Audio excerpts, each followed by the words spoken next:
Welcome back, guys. I don't know if you like this new adjustment, but I am now including the super webcam to go along with it. I figured it would be more entertaining that way. Anyhow, let's keep going. For those of you who don't want to know about it, we are actually settled on a path with a girl. Apparently, some people have told me about it. If you don't want to be spoiled, just keep going. I'm not gonna tell whose girl it is, but unfortunately for those who were wanting another one, this is the one we're gonna get. So if you already know it, then let's keep along. I will have an amazing time reading the story because I am quite satisfied with the ending choice we're gonna get, as long as I don't screw it up. The student rolled into the class for the Saturday morning session, each and every one of them sporting the tired eyes of people that have worked through the night. With only a day left to prepare, I suppose it's not so surprising. Thankfully, we only have to suffer through classes until the lunch break. And then, our time is our own. Muto lurched into the class in a tired stagger. I suppose students aren't the only people here that enjoys the their late Friday nights. People have class on Saturday? I just realized that. Okay. Not over here in Canada, they don't, but it's your deal. You do whatever you want with it. Without saying a word, he scrawled some pages and question numbers on the board and slumped down in his desk. It's completely atypical behavior for him, but it appears that no one in the class is going to call him out on it. Wow, that's loud. Wordlessly, the students shuffle their textbooks into position and get to work. Not wanting to break the trend, I do the same. Fatigue has made the class antisocial. Not a peep is heard among their ruffling papers. That can partly be attributed to the 2 empty seats beside me. For some reason, Misha and Suzune aren't present, probably doing council work for the festival. It's very quiet without Misha's presence, I guess? Okay. Look at this shit, I got water now. It's a bottle, so it's gonna last me a lot longer than a glass of water. I wonder if she was born as rowdy as she is, or if she's making up for it. I sure hope she is making up, because I would suck having this voice for the whole time. The viewer, can I speak to you for a moment? I'm so engrossed in thinking about Misha that I don't even notice Mato's approaching my desk. Sure, what's this about? It's probably better if we speak outside the classroom. Something about this doesn't sound too good, but I stand up and follow him into the hallway. Meadow stands in the hallway, scratching his head as he works out what he's trying to say. Not knowing what's going on, I wait silently. I heard from the school head's nurse that you had an incident the other day. Ah, so it's about that. Well, kind of, but it's not anything to be worried about. I mean, just fell in the track. Yes, it is. Anything that can endanger your health is something to be worried about. We try our best here to prepare you for life here.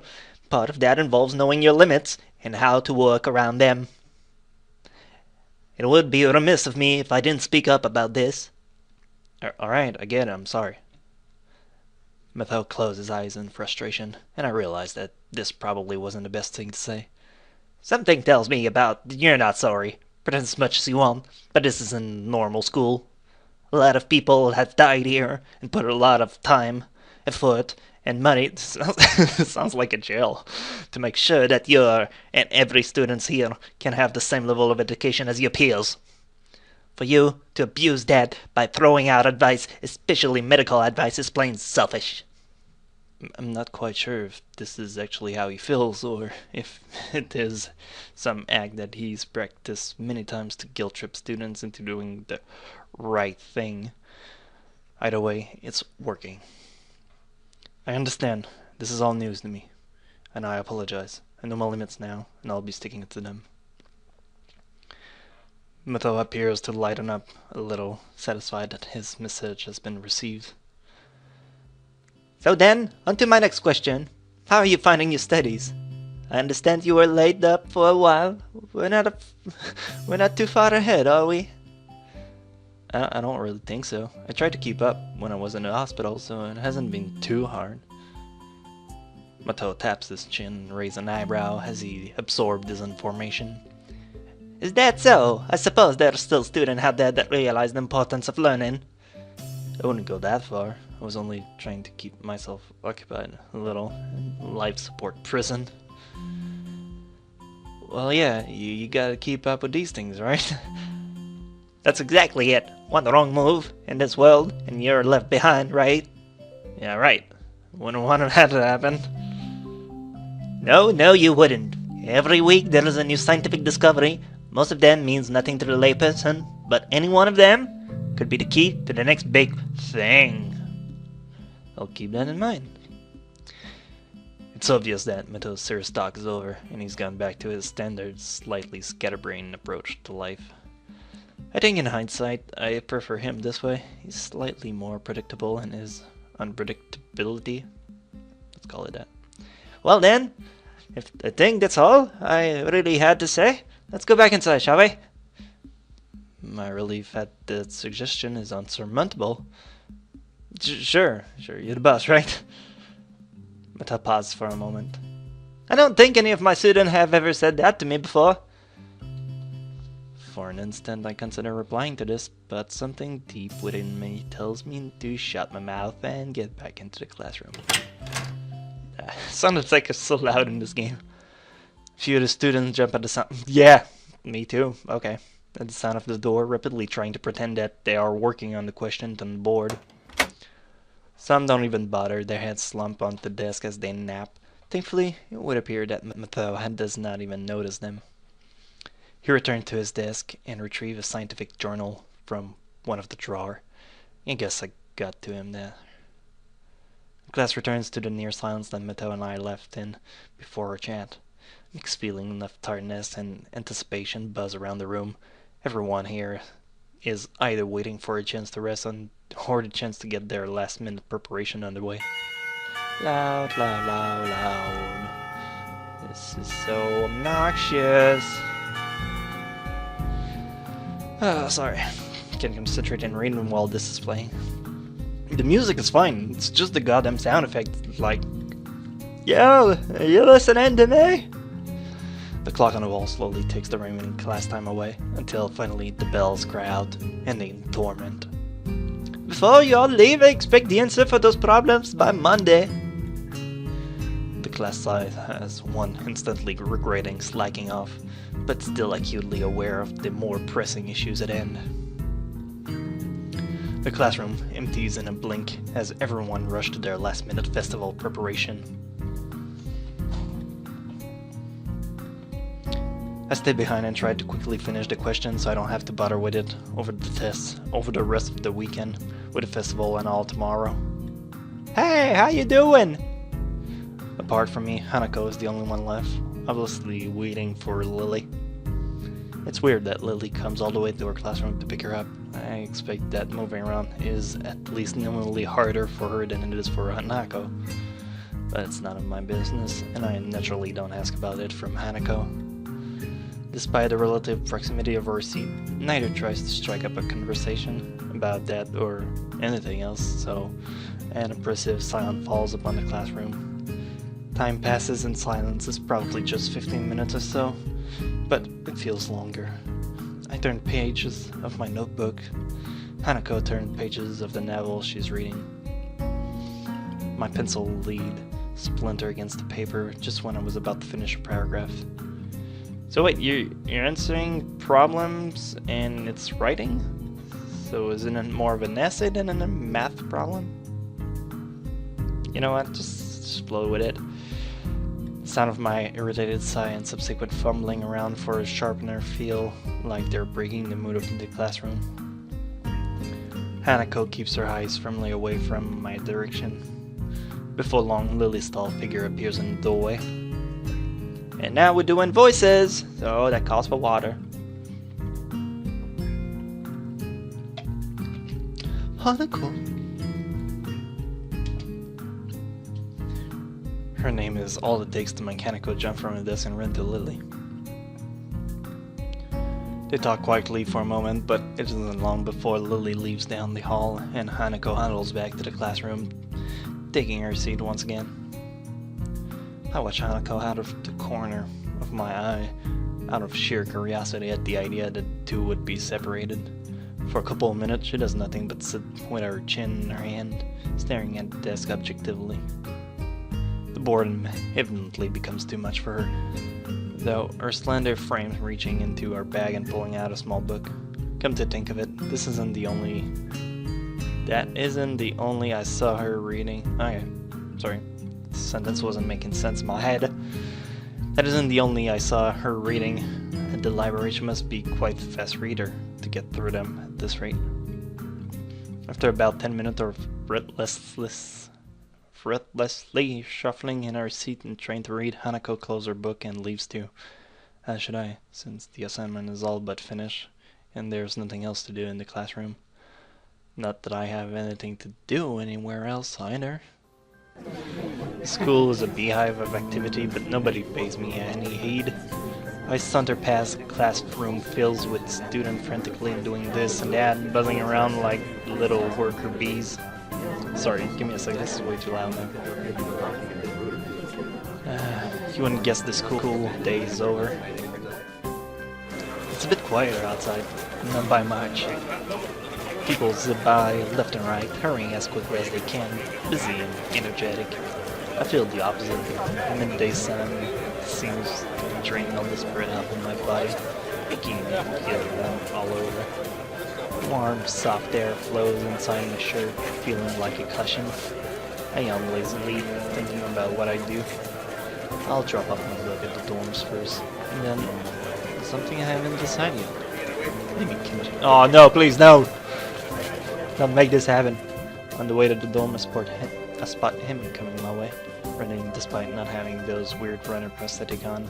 I wave at her, and she skids to a stop. Yo, you!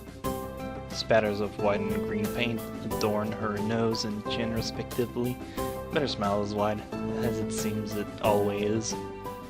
She leans closer to me, amplifying the feeling she is examining me. What you doing? Nothing really. I don't have anything to do for the festival, and everyone else seems to be doing something important. That's perfect. Then you can help me and Rin. With a festival preparation? Yeah, I'm not sure I would be much help. That's fine. I'm not much help either. Hemi grabs my wrist and starts dragging me back inside the school quite forcefully. Even her walking speed is more like jogging, making me stumble over myself simply trying to keep up. Yo lady, don't you remember you tried to kill me earlier? Can we keep the slow pace going? And the stairs again. The stairs slowing me down a little bit. Maybe it's hard to climb with her leg. Or maybe she finally ran out of breath. We go all the way back to the third floor in the senior hallway, ending up where I left 5 minutes ago. I could just as well have stayed here, waiting for him, had I known. So, is Ren working on that mural still? That's right. She needs all kind of paints and brush and stuff, so I went to get them from the art classroom. And you need me to help with that? Well, Ren told me he had already helped her, so I thought you wouldn't mind. I see. So thanks to Hemi's flaky logic, here I am again, collecting stuff from the art classroom for other people. The room is empty apart from ourselves, and the lonely specks of dust floating in the air. Hemi skips straight away to the back wall, digging out the tiny crumpled piece of paper from her pocket.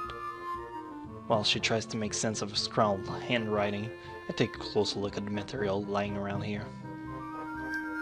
Dozens of paint cans and bottles are arranged on the shelves in a most unorganized fashion.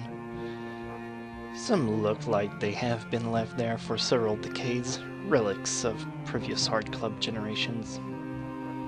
Next to the heavy stacks of neatly piled drawing paper and are boxes full of different sized brushes and unsorted crayons.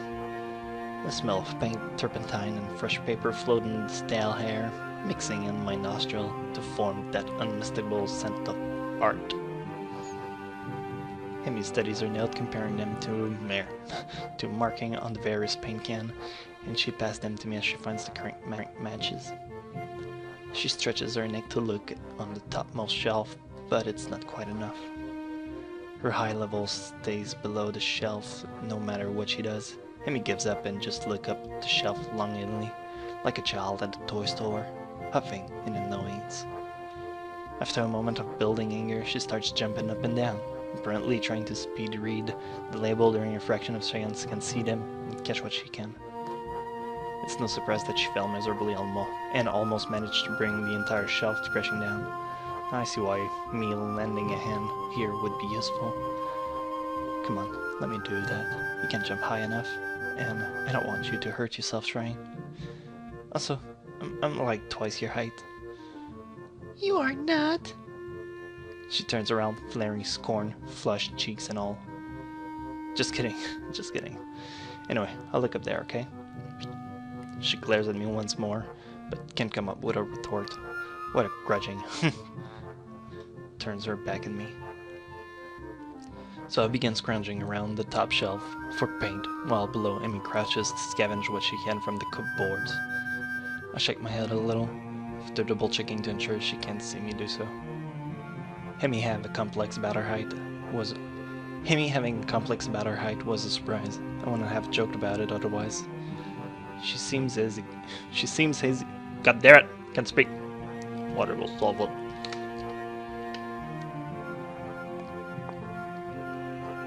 She seems easygoing, but I guess everyone has their weak spot. Like you, it's your heart. I'm sorry, that was uncalled for. Only after we have almost all the items collected and spread out on the desk like a treasure hunt spoils do I realize that it wasn't necessarily the height jab that got her riled up. She might not like to be told that she can't do something, like jump.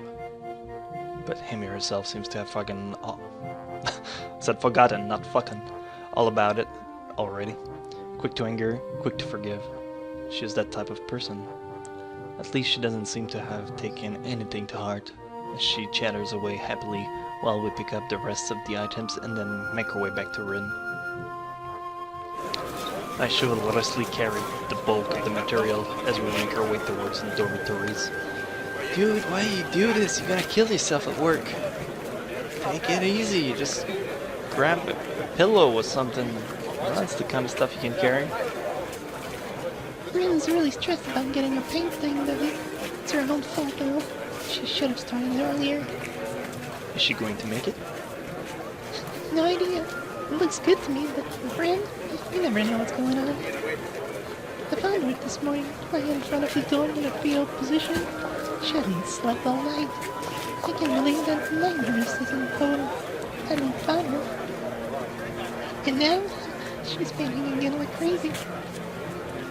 Yeah, I've noticed that. She comes off as kind of unhinged, so to speak. And giggles at that, as well as at my likely too obvious awkwardness. I don't mind it. She's just a little weird sometimes. On that, I can agree with her. Unlike me, Henry seems to be cool with Rin's whatever it is feels so off about her. It's her sluttiness. I know people don't like I make fun of her sluttiness, but it's too obvious for me to skip on. Still, they don't feel close like mission shouldn't you do with them working as a single entity sometimes. It's hard to say where one ends and the other begins, even though they're so different, just like Amy and Rin are. And Rin is the most different of them all, different from anyone else I've met. Yeah, I guess she's a very unique person. I return to that word again, as if it encompasses Rin's personality by itself. It really is just a substitute for a lengthy description of her oddities.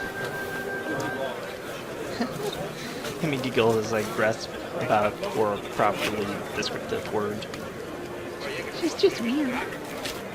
Speaking of earlier, she just spent half an hour sitting on her butt and staring at her toes. Well, at least she has some. That's so mean. So bad, Misty. So bad, Misty. She giggles again, in a way that makes me think she doesn't know what's funny about it. It just is. All the time. The working area is a mess, but the mural itself has taken over even more of the wall since I last saw it. The disfigured human figures have been mostly colored in tone of red, pink, and orange. Weird imagery. Things populating in the spaces between. It looks nice. I can't think of any word that would describe the work concisely and comprehensively, so I settle myself on a nondescript nice. But honestly, it seems that the area around the wall becomes untidier at the same rate as the mural progresses. The ground is littered with dozens of paint cans, various art supplies, and empty soda bottles. Ren herself is in the center of this chaos, standing there, looking very cozy as if she was a natural part of the scene. Her pant leg have been rolled up to her knee, exposing her thin legs, which sport a trying spectrum of war painting similar to those on Emmy's face. Emmy sprints to Ren, ahead of me, and gleefully jumps in front of her. I'm back. That was fast. Did you run into corridors again? You helped me. Emmy points victoriously at me. Ren turns around, following Emmy's finger with her eyes and looking in my general direction. She nods absent-mindedly at me. She looks like she hasn't slept since last night. A vacant glaze stare that focuses slightly off me and movements like in a slow-motion movie. Hello, you. Thank you for the help. Don't mention it. I just did. I'm having so much fun with her. Never mind. Looks like you've made progress. Looking good as far as I can tell. But now you got more bad luck. I know, but I'm willing to take the risk. That's a very nice thing to say. For me, of course, not for you.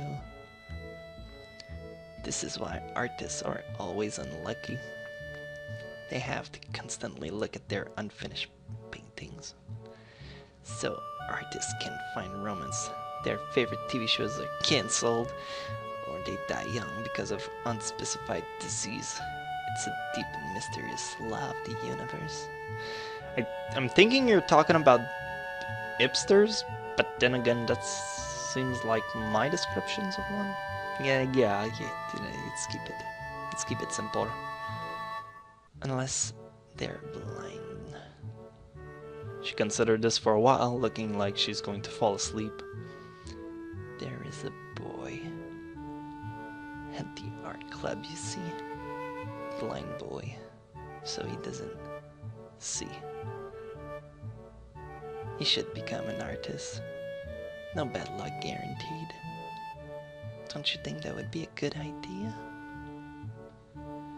That only blind people should become artists? No, not as such. You might have a point. A pointy point. Abandoning the train of thoughts, she turns again to consider her work and starts humming a tune that I think I recognize, but I can't remember the name of. Himi arranges the supplies we brought and move a few paint cans around, trying to bring some organization to the scene. Amy, I need that Prussian blue paint. Which one's Prussian blue? She's staring helplessly at 7 or 8 cans with different tone of blue. It's the one with Prussian blue paint on it. Jeez, Ren, you're not helping me at all. I look around as well, even though I don't know what Prussian blue looks like either. I wonder what blue has to do with Prussia. Or what Prussia even is. The name sounds vaguely familiar, but I can't place it. It's Russia with a P.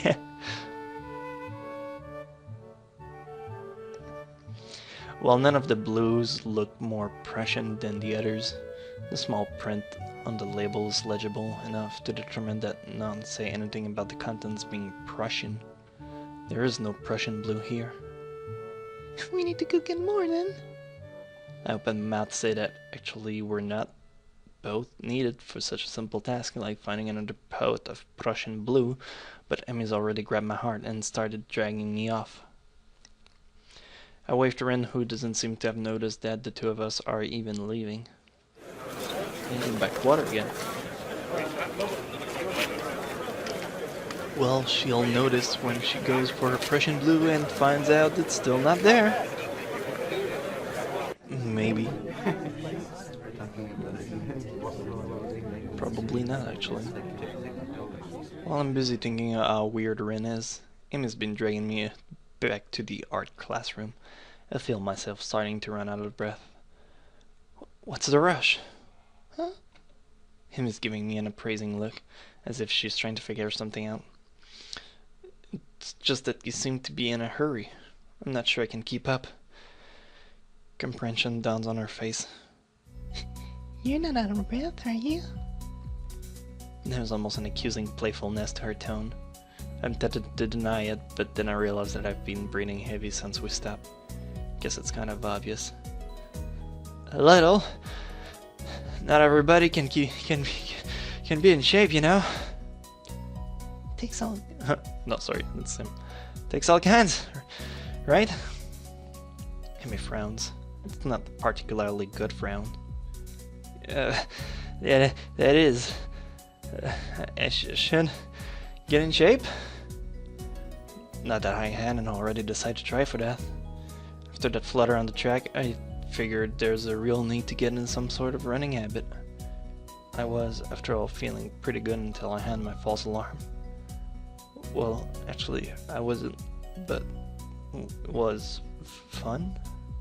Meanwhile, my comment seems to have helped me come to some sort of decision. Well, that's it, Dan. She gives me a serious look. You're joining me. I beg your pardon? In the mornings. You and I are now running partners. I've got a routine all planned out. In fact... She produces a crumpled sheet of paper. I'm cutting right here with me. It sounded a little more like Misha, but they're very close sounding alike, okay?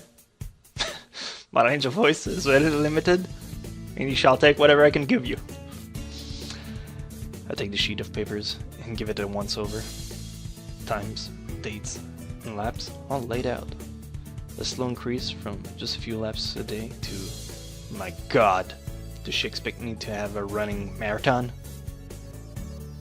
And where did she find the time to get all this together? And how long has she been planning this anyway? You've been planning this? A little. But it's really the nurse idea. He told me to keep an eye on you to make sure you exercise like he told you to. A vast conspiracy. Kenji was right. Maybe Kanji's onto something here. This seems a bit much, but just keeping an eye on me. Well, to be honest, I've been trying to find a running partner in the morning for a while now. My god, Kenji. If you could only see the scheme unfolding. What do you need a partner for, anyway? It's easier to keep up a workout if you're not the only one doing it. Isn't that obvious? You're less likely to quit if someone else is counting on you to be there, right? I see. This won't only keep you running, but it'll make sure that I keep running as well. Meaning that I'll be obeying the nurse. And I'll be keeping an eye on you just like he asked. You caught on quickly. You. And if I refuse? I have no intention of refusing, of course. But I've got to at least put up a token of resistance to such a masterfully executed plan. Well, if you refused, I'd have to pout. And you'd have to live with being the guy who made Hemi Ibarezeki pout. Hemi Ibarezeki. Alright, sorry. Had to get that in my head. You don't want that on your conscience, do you?